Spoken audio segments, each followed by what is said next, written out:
Welcome back to hour number 2 of the Gary Sutton Show here on News Radio 910 WSBA. So this group ISIS, okay, and again, whether you want to call them ISIL, you want to call them ISIS, whatever, may we say for many of us they are the bad guys, unless you like, people getting their heads cut off and people getting cut in half and people getting a choice of dying or changing religions. If you think that's okay, you're probably a pretty swell group of people, but not so much for most of us, okay? Well, this is one of the guy who has spent time in Iraq. He's also spent time in Afghanistan on several tours. He is Joe DeCree, Major, retired U.S. Army. And as he writes behind his name, every time he sends it to me, and I always love it, stand-up philosopher and former military action figure, now furniture maker as well. Good morning, Joe. How you doing? How you doing, Gary? And most importantly, good friend. And that's the main thing. But, we talk a lot. You're a guy that's seen theaters of action in Kosovo. You've seen theaters of action in Afghanistan. You've seen theaters of action in Iraq, although in a different position there. And yet, so we look at this and we say, first of all, we see this morning where a second American fighting for ISIS may have been killed. And the question that comes to mind for a lot of people is, why would you join this outfit? I mean, what is it about these groups? Because they stand for something. Is that right? They stand for. That's just a personal opinion. I mean, I have no, sure, no data or anything. I don't know anybody who's done this, but we've got a weakling president who's got 2 X chromosomes, I believe, and this guy, he's forcing the country to not stand for anything any longer. And I think that as we devalue men, and we devalue ethics, people will seek that out. So I think you'll see an increase in gang activity here home because that's the substitute. And I think you'll see an increase in Americans going abroad to fight the jihad. Like, well, if you guys don't believe in, right, if my native fellow countrymen don't believe in anything anymore, I'm going to believe in something. This is at least, to somebody who's desperate, it's a frightening, seductive philosophy. Hey, believe in God. We are strong. Everybody wants to be strong, despite what the president likes to tell us. Mm-hmm.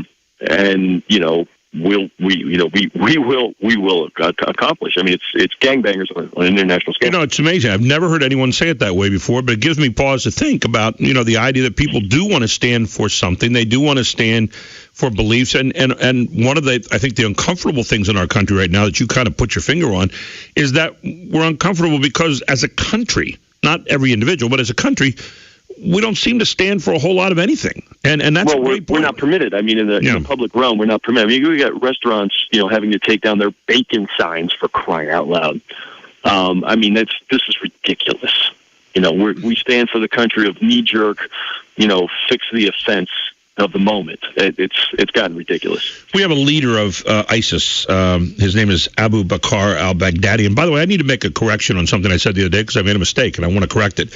That he was not in the prison at Gitmo. He was in the prison at, I believe it's called Buka. Is that correct? Is that the way you say that? Back in 2004 in Afghanistan. And he was at that time kind of a low-level thug, I mean, for all intents and purposes. And then later on, he was left go with a number of other people, and he has become the leader of ISIS and kind of the successor to a guy named, we may remember his name, he was head of AQI, Al-Qaeda in Iraq, Abu Musab al-Zarqawi, and he has now kind of taken his place. The thing that concerns me with especially ISIS is, each evolution of international jihadism gets, more fanatical, more violent, more virulent, more something than the previous. We had the low-level stuff in the 80s and 90s. The Muslim Brotherhood's always been more concerned with Egypt than anything else. Then you have Al-Qaeda, in the 9/11 attacks, and we crushed the bejesus out of Al-Qaeda. Then you have the Taliban, which, again, no global, initially it had a global thing, right. But pretty much, more violent, but, let's keep it here in-house in Afghanistan. Then you have the resurgence of Al-Qaeda, which is, almost more of a brand than an actual organization. And now you've got ISIS, and it gets worse every time. And I'm not sure what that means to the rest of us. I'm not sure what it means to Islam. But it's something I think I've noticed. I think when you read about ISIS, the original aim was to establish a caliphate, a state, in the Sunni majority regions of Iraq. and then it got involved in the Syrian civil war. So a caliphate was proclaimed on June 29th of this year. Now it's they're looking to expand beyond that, and then of course they're starting to, as many of these groups do, start to throw the sticks at the big guy, at the United States, and saying, hey, we're going to put our flag at your White House. We're going to attack a major city. Obviously, September 11th isn't that far away, so a lot of people are looking at that and saying, how do we look at this group? Well, I think what you're hearing now is what they probably always want. Initially, everybody says we only want this because it keeps the West uninterested. Right. We only want. And remember too, when you say they only wanted, something a caliphate in Iraq. Not everybody sees the border lines over there the way we do. Exactly. Remember, Iraq is a fictional structure contrived by the British, oddly enough, specifically for the oil. But it is a loose confederation, of three major tribes, the Sunni, Shia, and Kurds, that the British, wanted to all keep together so that they could, harvest the oil for their navy. But, all that aside, I think the initial rhetoric of we only want this much is normal because, it ensures an already disinterested, U.S. stays even more disinterested, and the same with Britain and some of these other countries that have, spent too much time in, political war, not enough time in actual war, and, and those kinds of issues. Joe, in spending time there, what are some of the biggest misconceptions we have as maybe Americans in how these people think? In other words, we look at things, and I think the president tries to look at the world in the way he'd like it to be and in his particular worldview. I suggest that maybe there are probably a lot of other people that kind of go that way, and yet at the same time, I think over the last 13 or so years or longer, for people like you that have been fighting there, we've been forced to kind of change the way we look at those kind of things and try to look at it through different eyes. What are we missing? What are some of the misconceptions that we have right now? I think we tend to lump people together too much. We say, the war on terror, and our allies really got upset about that, and I kind of did too. It's like, okay, it's a war that's too vague. We had the war on the Barbary pirates back in our nation's inception. And, hey, that was the war on the Barbary pirates. Now we have, there's Abu Sayyaf in the Philippines. Mm-hmm. Are we treating them the same as we treat ISIS? We're not. Right. In fact, they have very different desired outcomes. We lump them in with the Muslim Brotherhood. Is that the same? I would suggest that it is not. In fact, I would suggest ISIS would not get along with most of these groups if, in fact, they did restore the caliphate. And the caliphate, I believe, now I would need to research this, but I wonder if the caliphate to them extends to a worldwide caliphate.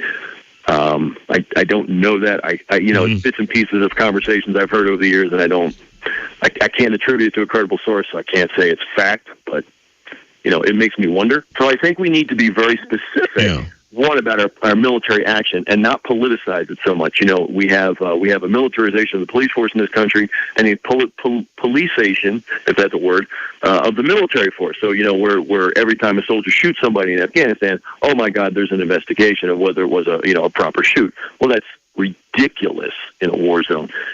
Fight the war. The humane thing to do in a war is to make it really violent up front. Win violently and quickly so it can end sooner. Right. Rather than this slow bleeding thing that we tend to do. But stop looking at everybody the same. And we ran into this early. Everybody was saying, well, Saddam Hussein didn't, and I was all for going into Iraq. I was not for staying in Iraq, but I was all for going in.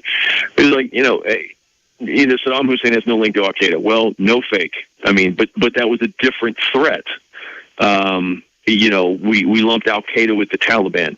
No, apples and, glass vases. I mean, they're not even the same fruit, except that they notionally, have a vision of the Quran that's probably a little different than mainstream Islam, but not as different as you probably think. And I think because one invited the other to stay there, in Afghanistan, for example, we said, oh, okay, well, they must be together and they must, have the same philosophies and all that kind of thing.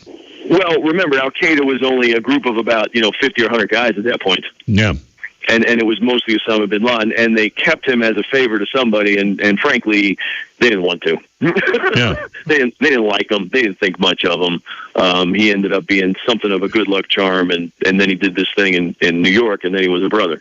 So it's not. It's again, we tend to lump it all together, and then as soon as something happens, 80 PhDs, turn their weird dissertation into a book, and we buy all this. We need to stop lumping people together and deal very specifically with the issues. Now, radical Islam as a movement is moving across the globe. It is at least passively supported by non-radical Islam. In that they're not, you don't see. Actually, that's starting to change. You didn't see Islamic nations rising up against Al Qaeda. Right. There were some that helped us. There were, Kuwait provides us a base. The Saudis kind of do and kind of don't. They play both sides of the fence, don't they? Side. Yeah. Oh, the Saudis are horrible. I wouldn't trust them as far as they go. I trust the Jordanians. I've worked with them a lot. They always show up. They always seem to be on the side of. Yeah, they're not truly democratic, but they try to show up, at least where Israel's not concerned, on some kind of freedom issue. Syria, kind of did their own thing. Iraq did their own thing. But now you're starting to see some interesting dynamics, and that's, the UAE and Egypt and Saudi Arabia are all sort of teaming up against ISIS. This is interesting. And against these guys in Libya, I don't know that they're connected at this point. I want to ask you a question before we go to the break, and then we're going to switch to Ferguson after the break. Got about 2 minutes here. And here's my question. Keep me on my toes, huh? Oh, yeah. But here's a question. Okay, you're looking at, the president continues to say things like, well, we got to get these people to stand for themselves in Iraq. We got to get these people to go out there, and they've got to go out, and they've got to be the antidote to what's going on here. And yet at the same time, I'm reading most military strategists say they don't have anything on the ground right now that can beat ISIS, and that, why don't we just recognize that we left there too soon, that we didn't leave a sustaining force, and that we need to go in and we need to wipe out this evil. And it's not a matter of now breaking it down. It's a matter of this group is evil. This group is totally against everybody in the region. Why don't we just go in and take care of them, get after them, wipe them out, as you mentioned a moment ago, and send notice and in Syria and in Iraq that they won't be tolerated, that won't be tolerated? Or is this just kind of trying to stop a wave in the ocean that it's going to keep on coming no matter what we do? The wave is going to keep on coming. Okay, and we need to keep on answering it. The president is a weak person. I personally do not consider him a man. And I'll tell you, there's only one way to deal with this kind of thing. You're not going to negotiate. It's like Israel and Hamas. They got a permanent ceasefire. No, they don't. Hamas's credo is, we will destroy Israel. I always look at that as a time to reload. I mean, that's really how I look at it. Yeah. All it does is hurt Israel. We force them to do that. You've got a president that just doesn't, and a Secretary of State that just, I don't know if they don't want to see or they just believe that the United States has caused some of these problems. But here's the wicked caveat to the liberal argument. 15 seconds in this segment. The world bully. Yep. And that's, we've been exactly what the world wanted and needed for a number of years. And you see what happens when we walk away from that. Yeah. Joe, your dad was a policeman, right? Yep. We're going to go back and talk a little bit about police tactics in Ferguson. Okay, I was a parole officer for a while, too. There you go. So you're right in league with it. We're going to go back and talk to you a little bit more. Joe DeCree, Major Joe DeCree, retired with us here at the Gary Sutton Show. Let's switch over to Ferguson and police tactics. Welcome back to the Gary Sutton Show on WSBA with Joe DeCree. Major Joe DeCree, retired U.S. Army, and I always like to say stand-up philosopher, former military action figure, now furniture maker, good friend, and one hell of an American. And thank you for your service to the country, as always, Joe. Thanks a lot. Your dad was a policeman. You've been a parole officer also. And you look at Ferguson and what's been happening the last few weeks. We hear about all the military tactics that were used and that police shouldn't be able to have some of the weapons that have been given to the military-style weapons and that they resort to those things too quickly.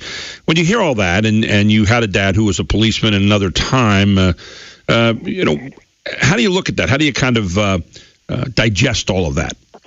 Well, I think the thing, this is just personal opinion because, I no longer watch TV news because I just find it it's almost comical. The way CNN has kind of mailed this thing in. I think there's a couple things going on that I see in Ferguson, and what'll probably end up happening, in my uneducated opinion is, and just an opinion, is that they're going to find this was a good shoot. The blacktivists like Al Sharpton and all when they get up and say it's always about race, and there is probably a certain amount of racial tension there, and I think it's fanned and kept alive by people much like him. One of the things you have to remember is the size of the person the cop is dealing with, the size of anybody that you're dealing with, is a significant factor in a self-defense case or a good shoot thing for the police. So if this kid is a gentle giant, what I hear there is giant.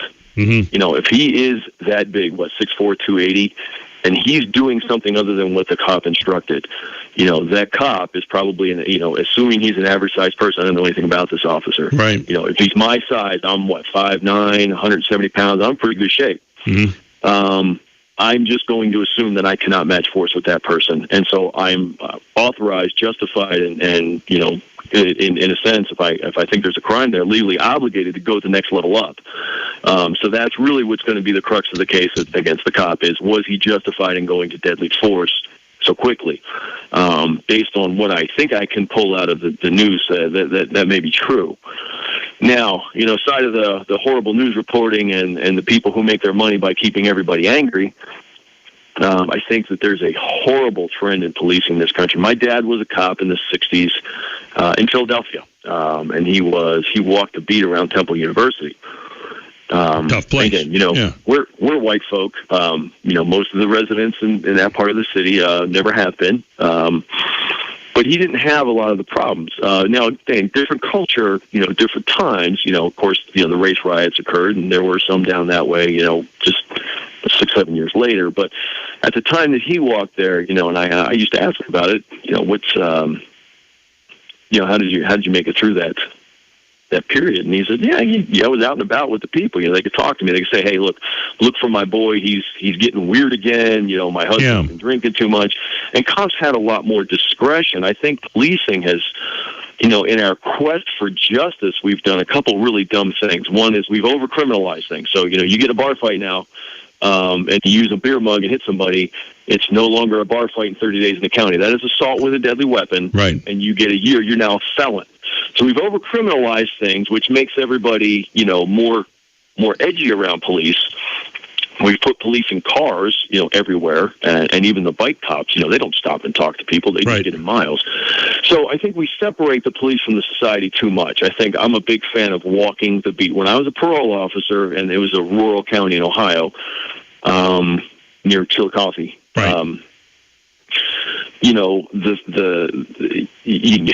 Park the car, get out, walk around, go get a donut, go get a cup of coffee, go get lunch at the same restaurant where people can find you, and you find a lot more, and you can head off a lot more incidents. The other legal trend that's been a problem, I think, is mandatory arrests for a number of offenses and mandatory convictions. So automatically, we're putting people, at odds with the police force. We're removing discretion. And I understand that. Domestic violence things, they're ugly. Nobody wants to go. But if a policeman in many municipalities, I say, if a policeman shows up at a domestic violence call, there must be an arrest.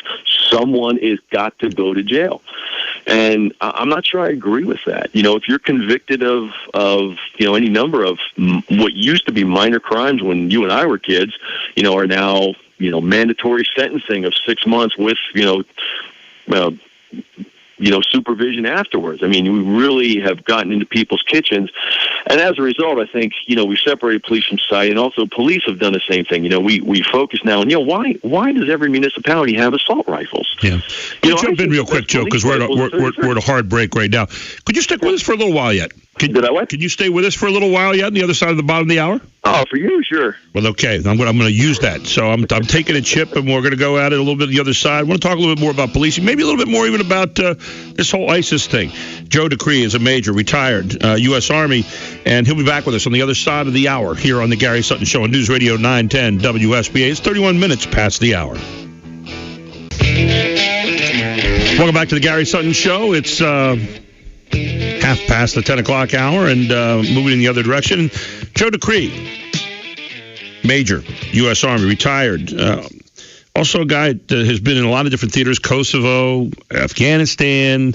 He was even the mayor of Hanson during Hurricane Katrina, the unofficial, maybe self-declared mayor of Hanson in Louisiana.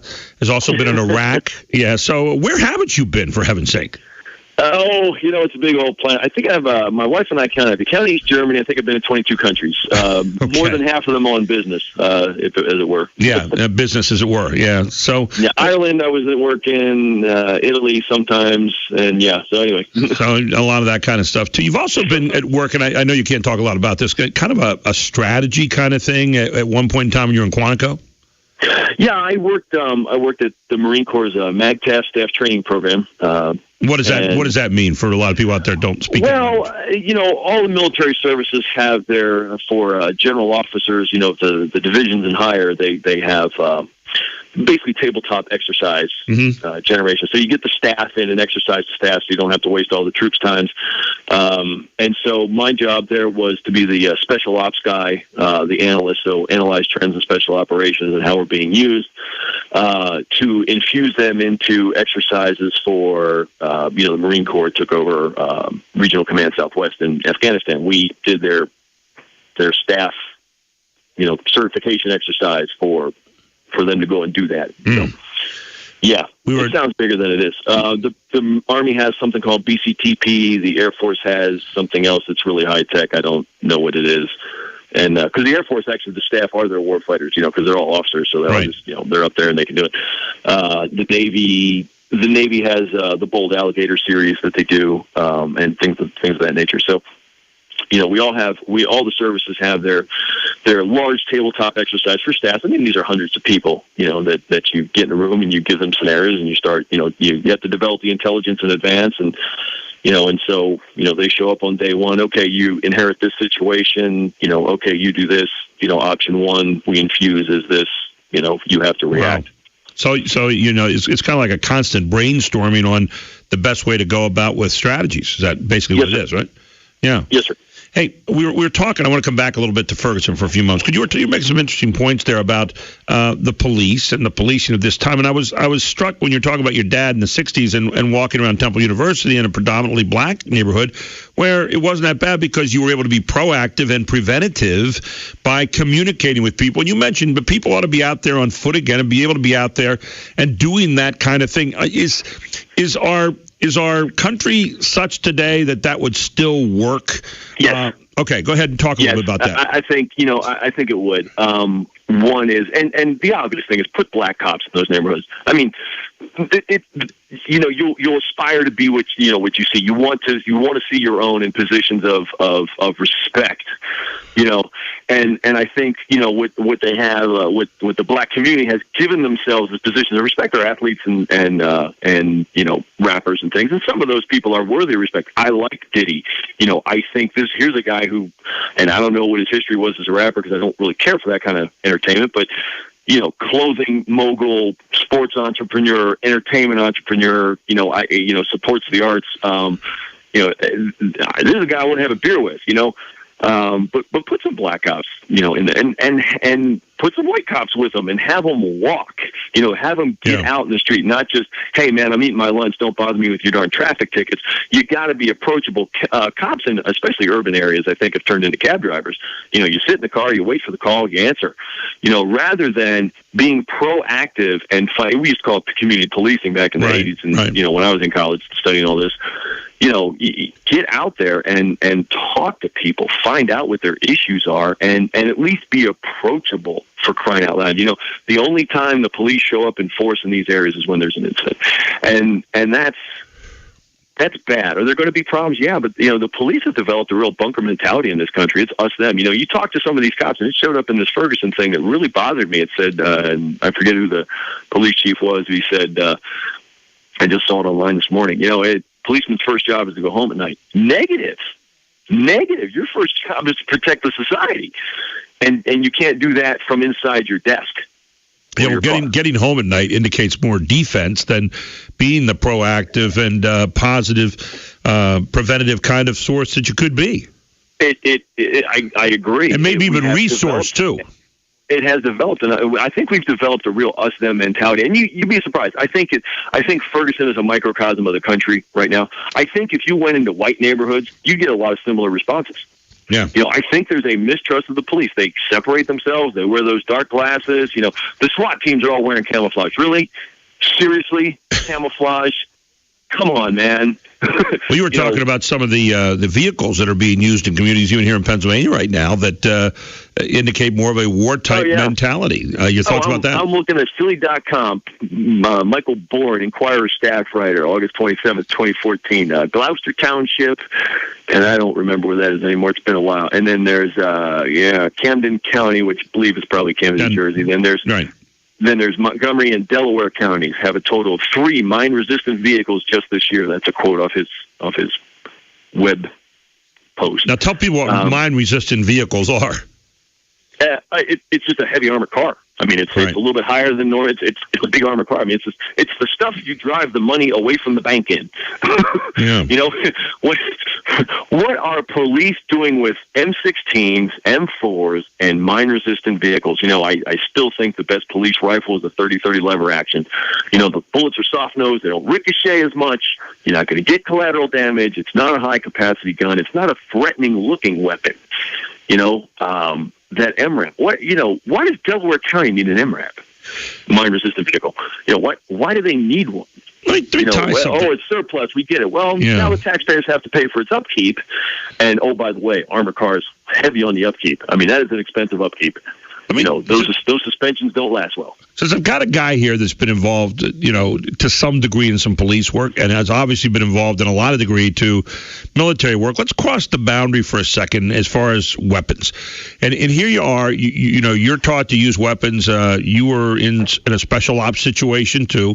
So you've kind of got and you also taught ROTC, so you've got a wide... I was also an MP for a while. And you're also an MP for a while. So, I mean, you got a wide breadth of weapon use here. But, from police to the military, okay, let's talk about using the weapon. Now, obviously, one is different than the other, and yet at the same time, I would think there are some basic rules in terms of firearm use that we probably are taught. Would that be a fair statement? Or not? Yeah, that's a fair statement. I'm not really sure where you're going with it. So, well, where I'm going with it is this, okay? A lot of people say, well, we're too militant with our weapons today. These cops shouldn't have been firing rubber bullets, and these cops shouldn't have been in there threatening people with guns and that kind of thing. And I guess what I'm looking at here is, where do you use a weapon? At what point in time? We have the situation, and we don't yet know all of what happened with the Michael Brown shooting. Okay, so I will cut it. I'll put that in. We never will at this point. I mean, it's been so convoluted now that people have probably are now starting to remember different facts. Right. But point being, at what point in time do you discharge the weapon? I mean, is that the absolute last resort? Is that it? Defense of life. Yeah. At the point where life must be defended, that's where you discharge the weapon. Now, military is a slightly different situation, but actually it's a very different situation. Right. You're trying to take a town or an objective. You kill first, and that's kind of defense of life, but it's more like, we just need that area, and you're on it. Police situation, though, just, hey, when life must be defended. In fact, I don't even think you can shoot for property any longer in most cities. I'm not sure that would be qualified as a good shoot. It depends. But you look at the history of this. Pre-Boy Floyd was shot in the back with a 30-06 right. by an FBI agent, with scope. Bonnie and Clyde were ambushed, with Thompson machine guns. I've seen their car. Automatic rifles on their car. We've really we've always had a kind of a vaguely military bent on policing. Our country is, because of our independent streak and some other issues, our country does have a violent streak, through it. And the police must be armed. I mean, I'm not advocating, going the British system. I think as long as terrorist rises, they'll change that too. Yeah. But I think that it's a question of degrees, and I think we've crossed it. Talk about being a soldier now on the other side, and one who has to carry a weapon. What's the protocol there? You mentioned having shoot anything coming in, taking a certain piece, but obviously women, children, all that kind of stuff come into play. And how do you deal with that? We get too political with that. I was fortunate. I was in Afghanistan early. My ROE was, basically, my mission was, hey, go to Kunar province, find out who we can trust, who we can work with, kill, capture, hurt, maim Al-Qaeda and the Taliban. And that's not a quote of my mission statement. That's just kind of, my own little euphemistic way of talking about it. But and ROEs for people out there, rules of engagement, right? Yeah, rules of engagement. Right. Yeah, that's and then of course we bought into the Karzai 12. So you can't operate at night unless you get a special thing, and then you can't do this and you can't do that. And we really turned. One of the reasons that thing went on is because we forced the military to take all the risks and gave them it's the Army. Guess what the big tool they have is? We can shoot you and take that place. Yeah. When you take that away, what do you really have? Dave Petraeus is, everybody's a coin guy, counterinsurgency guy. No, sir. I mean, I think you're a brilliant guy, and I do think Dave Petraeus is a genius, but I didn't agree with that. That's not what that private was trained to do. Right. He was trained to shoot people on order. And when you take that tool away from them, now you get some weird creativity. And here's the thing, in those lands, security means you're the strongest guy. Right. If you're not the strongest guy, you're not secure. And so unless you can make alliances with the strongest guy. So you've got this constantly shifting sand sort of, who's with who, who's zooming who. And, and we, in varying degrees, we do this pretty well. We're pretty good at the talk thing. But when that's all you're going to do, that's all you're going to get. We're talking with Major Joe DeCree, retired U.S. Army, and a good friend, and about, a lot of things this morning. Gun use, Ferguson, ISIS. You look at people, and we're sending people, we have a lot of people who've been over in Afghanistan and Iraq, and we've seen them coming home. We kind of round our way back to Iraq and Syria again, and we look at Iraq, and we say, okay, you can argue about whether we should have been there or should not have been there. You can argue if we did a good job there, didn't do a good job there, backing up the so-called shock and awe. We can argue about all that. But the fact is, we can't argue about the fact that a whole lot of people went there fighting for what they thought was a freedom for somebody else or whatever they fought for, and maybe some of the ideals, and they're not coming home. They're not back home in terms of lives. So do we now let that very same area get taken over by a group more dangerous, more militant, more bloodthirsty than Al-Qaeda maybe even ever was, and do the same kind of thing, set up shop so they can come across and hit us again or hit whoever they feel like hitting? Well, that's what we're going to do. But here's what I would caution you. Take the sentimentality out of it. Okay, yeah, we fought for that ground. We elected, we determined, and you can, I'm no fan of the president, but the nation and the policymakers has decided enough war, no longer worth our efforts. You're on your own, Iraq. So anything that happens here happens from that point. Coulda, shoulda, woulda, irrelevant. So let's talk about what is. What is ISIS is ugly. They're now well funded because they did the smart insurgent thing, and they ran over cities with large bank and large banks and large wealth, which is the smart thing to do. So now they're bankrolled. Can they put their flag at the White House? Yeah, they probably could. I mean, nobody's going to be there. They're all out golfing and on vacation. But, they could probably just put it on the gate right now. But, be that as it may,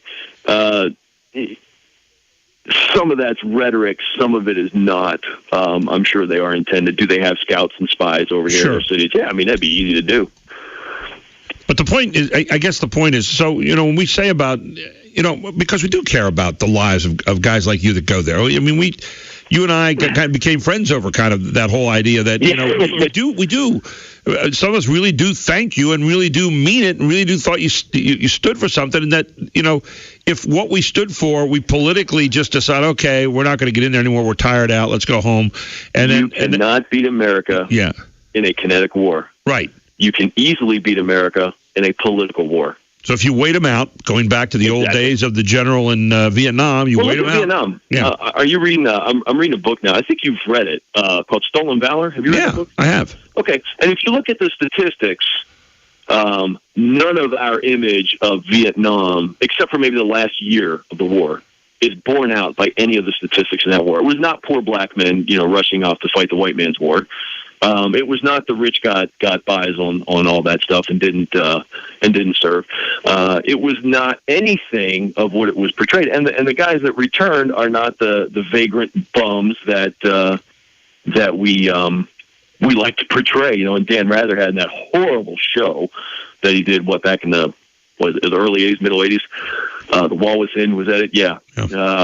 Horrible thing, and where they don't even verify the facts of the people they're talking to. Right. So, the long story is America will self-flagellate over any military action ad nauseum, perpetuity, but will not spend 5 minutes in stiffening resolve to stay in the fight. We're going to take a break, Joe. We're going to come back. On the ground. We're going to come back, and we're going to do it on the air. How's that sound? We'll be right back. Major Joe DeCree, retired, United States Army. A little music in the background you might have heard back in the old Vietnam days, right? Jimi Hendrix. I'm Gary Sutton. Joe DeCree, right back here on the Gary Sutton Show on News Radio 910 WSBA.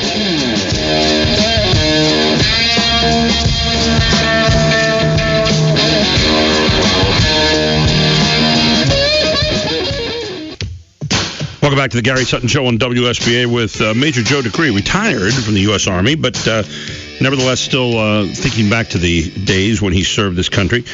Joe, when you were in Afghanistan, one of the very first things I remember you talked to me about was having to be a negotiator, more or less, and get into some of these towns and know who you could trust, know who you couldn't. Talk a little bit about the mind of some of these people and what was important to them and what were the things that they kind of thought about in terms of dealing with Americans. Well, again, I'm going to preface my statements with, I was early in the war. They still love us. A presence, increased presence lends to, increased strife. What would they want? They just wanted security. I mean, I remember them asking us to stay. We got shot at quite a bit and didn't return fire because we couldn't locate a lot of it. It was just, a couple shots and away, and nobody ever got hurt. And I have suspected it was the local villagers trying to keep us there. That kind of in their mind, if we pretend there's an adversary here. I mean, because I was there right after the Northern Alliance swept the Taliban out into Pakistan, the Northwest Territories, and then there was a void there on the border. So we went in to fill the void. And I always sort of have suspected that many of the attacks were just kind of villagers taking random pot shots just to try to keep us there. Right. They felt more secure with us, and that's what they said. They said just stay here long enough to keep to let us develop our own security, and then take off. And they're like, oh, okay. I thought that was a bad idea, but that's what we ended up trying to do, and I'm not sure that we got that.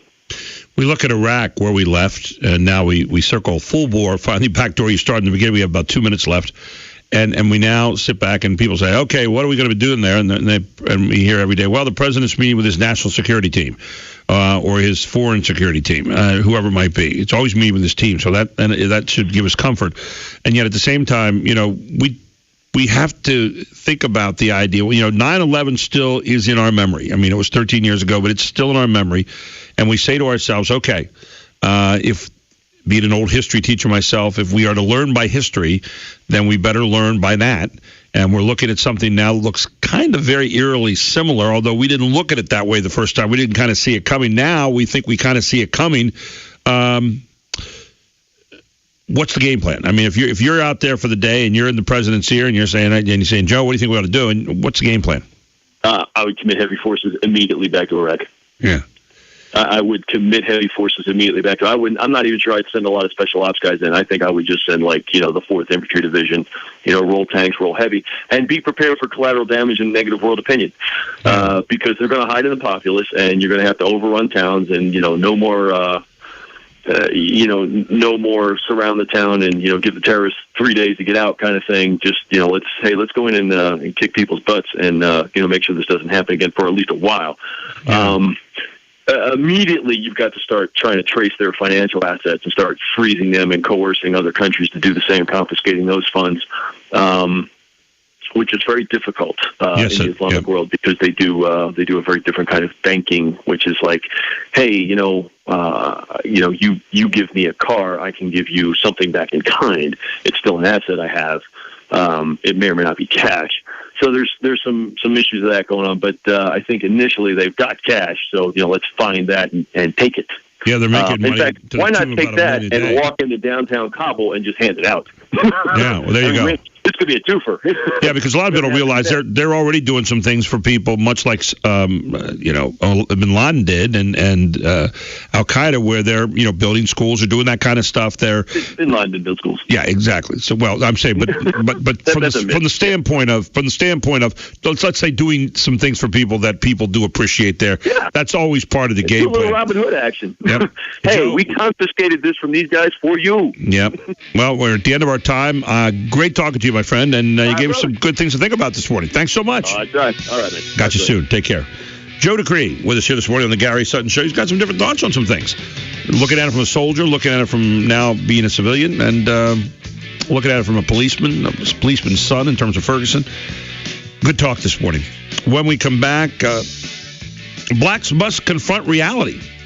That's something Dr. Williams just said in his most recent article that he wrote. Dr. Williams will be with us here on the Gary Sutton Show. Starting at 11:05, he is the sometimes sitting host for Rush Limbaugh. And then at 11:35, Tanya Powers talks about that 9-year-old who killed the gun instructor with an Uzi yesterday. All here on the Gary Sutton Show on WSBA. It's 11 o'clock.